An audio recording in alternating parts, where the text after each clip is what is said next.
18. novembrī Latvijas valstī 107 gadi, un 107 izcils personības, 107 izcili Latvijas cilvēki no dažādām jomām. Mums atbild uz jautājumu, ko tev nozīmē Latvija.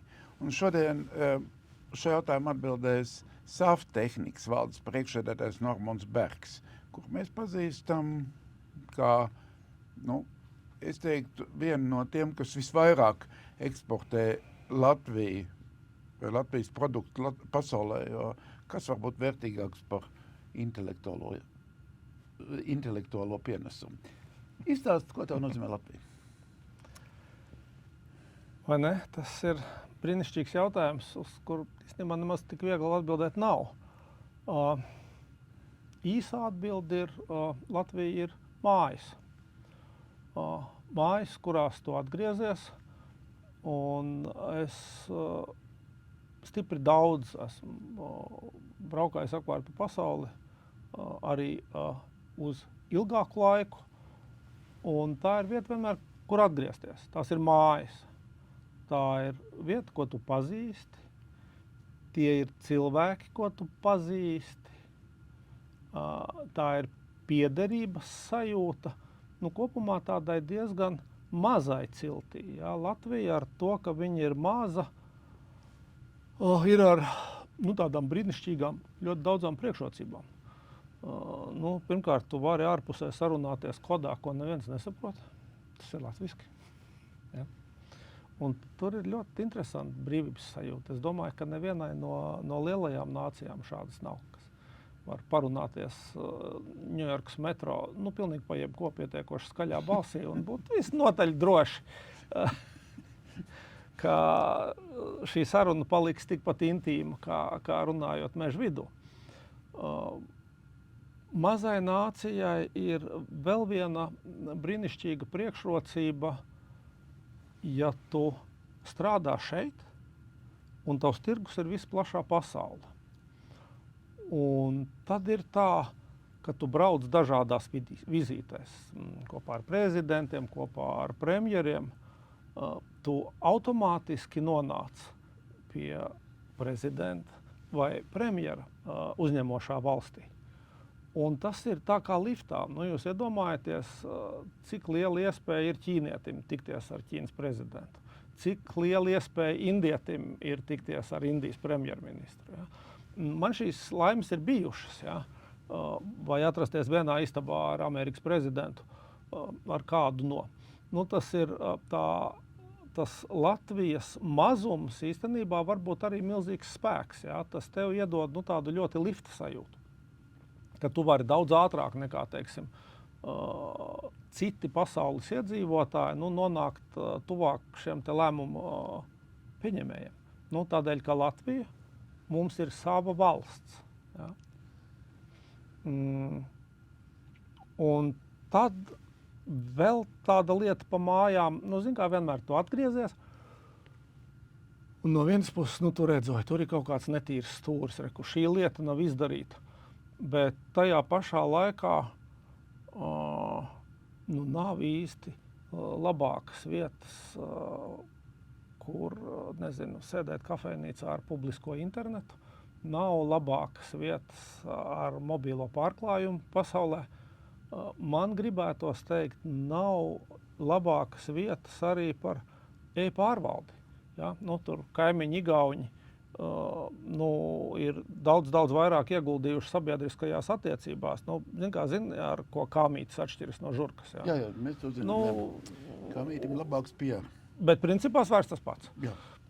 Un par informāciju tehnoloģiju risinājumiem un visādām tādām tehniskām lietām kopumā es teiktu, ka Latvija ir top līmenī pasaulē, absolūti. Un ticiet, man ir stipri daudz bijušas iespējas salīdzināt. Ja? Un atkal, to tu redzi, tie labumiem pierod ātri. Un tikai tad, ja tu no viņiem nokabinies nost, ka tu aizbrauc kaut kur prom citur, paskaties, kā citur pasaulē dzīvo, tad tikai atgriežoties mājās, tu spēj novērtēt to, kas tev īstenībā ir. Ja? Tā kā es domāju, ka no šī viedokļa mēs dzīvojam stipri laimīgā vietā. Ja?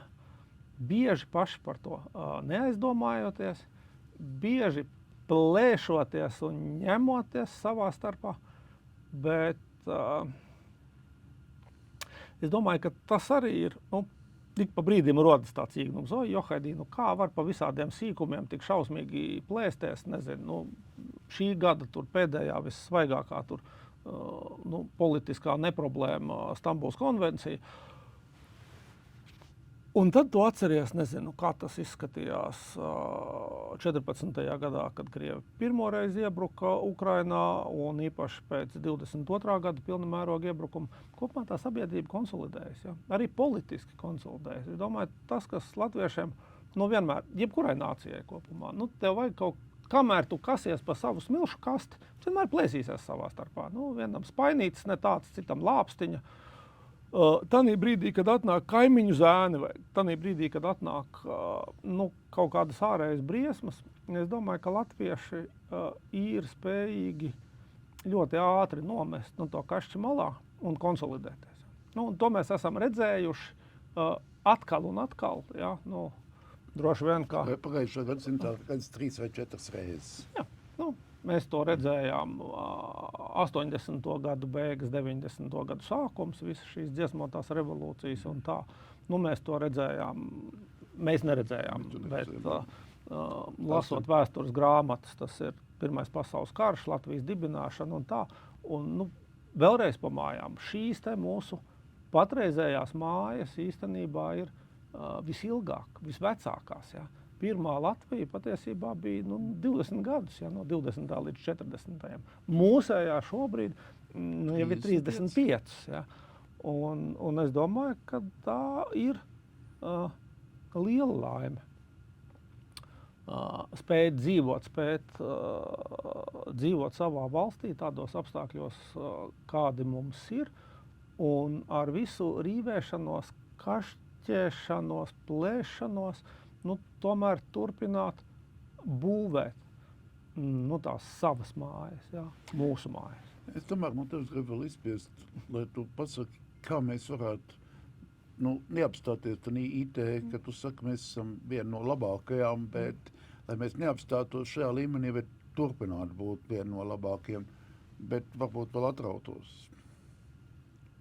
Tur nav nekādu noslēpumu. Tas jau ir no Luisa Kerola, no Alises brīnumzemē.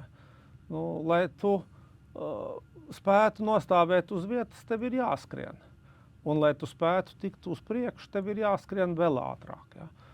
Tas ir tas. Tā ir izglītība, tā ir tā tēma, jāsaka, kurā kaut kāda mans tas sabiedriskais pienesums iespējams ir tur ar vislielāko nospiedumu. Tas ir obligātais matemātikas eksāmens atpakaļ, fizikas eksāmens, pa kuru joprojām notiek cīniņi. Tas ir tādas lietas, kopumā eksaktās zināšanas, eksaktās zinības. Mani publiski pat jau diezgan labi atpazīst pēc bērni mācieties fiziku. Jau pat vairs nav jāsaka, uzkāp uz skatuves un zāli zina. Tas arī ir, saproti, tas strādā tikai tad, ja tu konsekventi dari to lietu. Ja? Tas bērni mācieties fiziku, es esmu teicis 30 gadus. Ja? Un tās ir lietas, kas prasa ilgu laiku.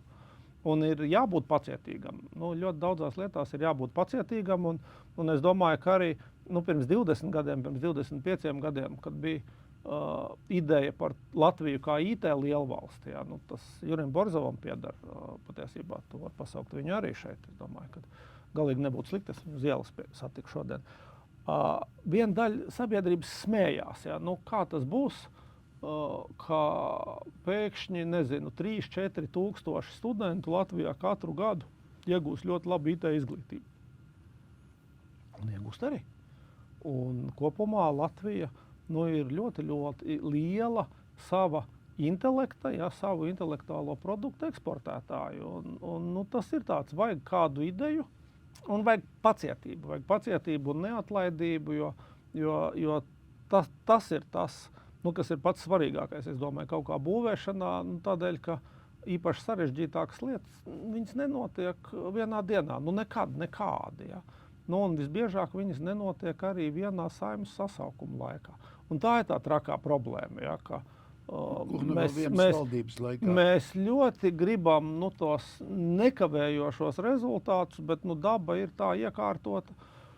Nesanāk, jā. Nesanāk tev tie nekavējošie rezultāti, ir jābūt pacietīgākam. Jā. Es domāju, ka tā ir varbūt tā atšķirība, teiksim, starp biznesu un politiķiem. Kopumā biznesam ir garāka atmiņa. Jā. Tavs vēlējums valstī? Bērni mācieties fiziku. Super, paldies.